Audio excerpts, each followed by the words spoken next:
नमस्कार मेरे प्यारे साथियों, स्वागत है आप सभी का आपके अपने YouTube channel the unique educators पे। मैं वंदिता भारद्वाज लेके आई हूँ इंडियन करंट अफेयर्स का एक बहुत ही महत्वपूर्ण टॉपिक, जिसमें आज हम बात करने वाले हैं ऑस्कर अवार्ड्स 2023 के बारे में, जिसमें हम छोटी छोटी इंटरेस्टिंग ट्रिक्स के साथ इसको याद करने की कोशिश करते हैं। तो चलिए शुरुआत करते हैं आज के सेशन की।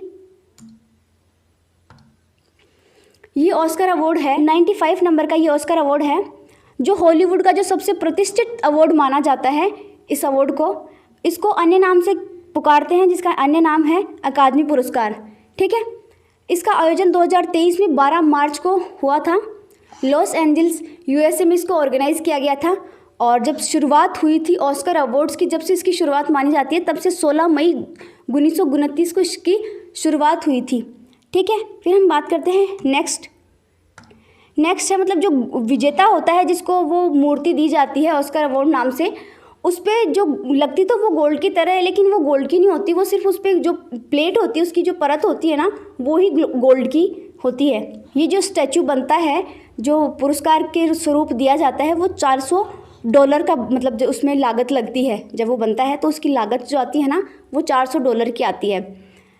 भारत को जो पहला ऑस्कर अवार्ड मिला था वो 1983 में मिला था। अब 1983 हमारे लिए कैसे इम्पोर्टेंट है, हमने जो वर्ल्ड कप जीता था ना, वो भी 1983 में ही जीता था। तो उससे हमें रिलेट कर लेना है कि हमने उसी समय वर्ल्ड कप जीता था और उसी समय हमने ऑस्कर भी जीता था। और पहली बार जीता किसने था? ये जीता था भानु अथैया ने, और इनकी मूवी का नाम था गांधी मूवी थी। और ये किस चीज़ के लिए जीता था? कॉस्ट्यूम डिज़ाइनर के लिए इसको जीता था। फिर हम बात करते हैं 1929 में तो इसकी शुरुआत हुई थी, लेकिन 1930 में इसको पहली बार रेडियो पर प्रसारित किया गया था।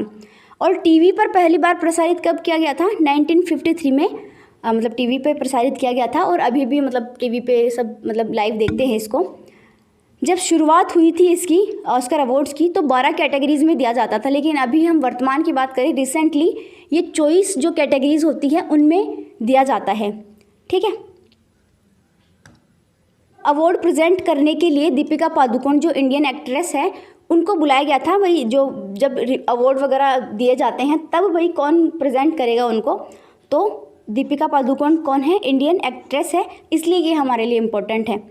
अब जो ये अवार्ड है उसको आयोजित कौन करवाता है? जैसा कि अभी मैंने बताया ना कि भाई यूएसए इसको ऑर्गेनाइज करवाता है।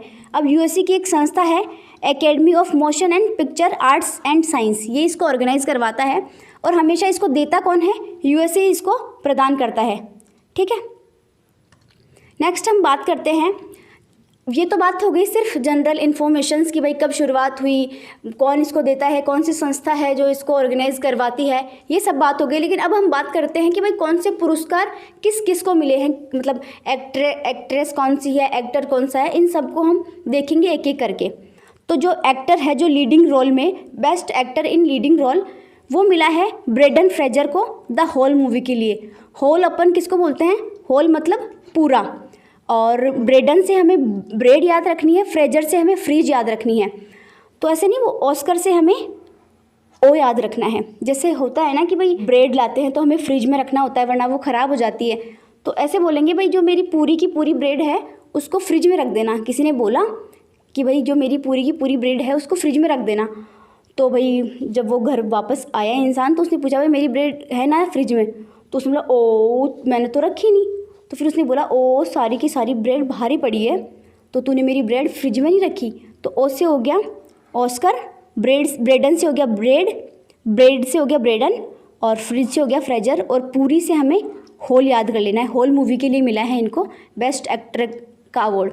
फिर हम बात करते हैं best actress in leading role, वो मिला है मिशेल को everything everywhere all at once. इस मूवी के लिए इनको दिया गया है। अब हमें कैसे याद करना है? जो एक्ट्रेस मतलब लड़कियां जो होती है ना, वो क्या करती है, जहाँ भी जाती है मिसाइल कायम कर देती है। तो मिसाल से हमें मिशेल याद रखना है। और एवरीवेयर मतलब प्रत्येक जगह, जहाँ भी जाती है, एवरीवेयर मतलब कहीं भी जाती है, तो जहाँ भी जाती है वहाँ मिसाइल कायम कर देती है। तो मिसाल से हमें मिशेल याद कर लेना है। फिर हम बात करते हैं बेस्ट डायरेक्टर की, डैनियल क्वान और डैनियल स्कैनर्ट को मिला है। तो हम इसको कैसे याद करेंगे? डी से हमें डायरेक्टर और डी से हमें डैनियल, जैसे दोनों में डैनियल है ना, तो इससे हमें याद कर लेना है। तो डैनियल क्वान और डैनियल स्कैनर्ड को क्या मिला है, ऑस्कर अवार्ड बेस्ट डायरेक्टर के लिए मिला है। फिर हम बात करते हैं next, best picture everything everywhere all at once. मतलब बेस्ट पिक्चर के लिए जो मतलब सबसे अच्छी जो मूवी है ना, उसके लिए अवार्ड इसको मिला है। ठीक है, ये जो मूवी है ना, इसको 11 बार नॉमिनेशन मिला है और 7 बार इसको अवार्ड मिला है। ऑस्कर अवार्ड में इसको 7 ऑस्कर अवार्ड मिले हैं और 11 बार इसको नॉमिनेट किया गया है। पहले क्या होता है कि नॉमिनेशन किया जाता है, देन उसके बाद में ही तो अवार्ड्स वो होते हैं कि भाई हाँ इसको ये अवार्ड मिला है, इसको ये अवार्ड मिला है। तो 11 बार नॉमिनेशन के साथ 7 अवार्ड इनको मिले हैं। तो बेस्ट पिक्चर तो यही होने वाली है। फिर उसके बाद में बात करते हैं बेस्ट डॉक्यूमेंट्री फीचर फिल्म, ये नवलेनी को मिली है। अब ये नवलेनी कौन है? जो पुतिन जो है रूस के राष्ट्रपति, विपक्ष में जो हैं एलेक्सी नवलेनी, पुतिन के लिए ये माना जाता है कि ये क्या है, लोकतांत्रिक नहीं है। मतलब अपना मतलब खुद का ही वो चलाना चाहते हैं, शासन चलाना चाहते हैं, डेमोक्रेटिक नहीं है कहने का मतलब। बट जो एलेक्सी नवलेनी है, ये खुद को ये बताते हैं कि भाई मैं डेमोक्रेसी स्थापित करना चाहता हूँ रूस में, अगर मुझे कोई राष्ट्रपति बनाए तो इनका विरोध करने के लिए, पुतिन का विरोध करने के लिए इनको मतलब बहुत बार जेल भी जाना पड़ा है, अभी भी ये जेल में ही है। तो डेमोक्रेसी से हमें डॉक्यूमेंट्री याद करना है और नवलेनी हमें याद कर लेना है कि वे पुतिन के अपोजिशन में है ये। फिर हम बात करते हैं बेस्ट डॉक्यूमेंट्री शॉर्ट फिल्म। अब ये बेस्ट डॉक्यूमेंट्री शॉर्ट फिल्म है, ये मतलब क्यों इम्पोर्टेंट है? ये इम्पोर्टेंट इसलिए है क्योंकि ये क्या है, इंडियन मूवी है। और इंडियन मूवी ये क्या है, एक शॉर्ट मूवी है जो 41 मिनट्स की ही है। मूवी का नाम है the elephant whispers. Elephant whispers है, बहुत इंपॉर्टेंट है, इंडियन है इसलिए इम्पोर्टेंट है हमारे लिए, तो हमें ये याद रखनी है। फिर हम बात करते हैं next, best international film all quit on western front. अब ये इम्पोर्टेंट क्यों है? क्योंकि जो इंटरनेशनल लेवल पे जो अभी मुद्दा चल रहा है वो रूस यूक्रेन का युद्ध है, जो मतलब बहुत ज़्यादा फेमस चल रहा है अभी। अब इसका मतलब क्या है मूवी का? इस मूवी में दिखाया क्या गया है? इस मूवी में ये दिखाया गया है कि जो वेस्टर्न वर्ल्ड वाले जो लोग हैं, वेस्टर्न वर्ल्ड में कौन कौन आते हैं, जैसे अमेरिका वगैरह हो गए, अमेरिका के जो पिछलग्गू देश है, नाटो कंट्रीज़ जो हैं वो आती है, वेस्टर्न जो कंट्रीज़ है उसमें आती है। ठीक है, तो वेस्टर्न जो कंट्रीज़ ने जो काम किया है कि यूक्रेन को बहुत सारे वो एम्यूनिशन प्रोवाइड करवाना, तो ये अगर और कोई ये काम करे तो वो उसको गलत मान लेंगे। कौन?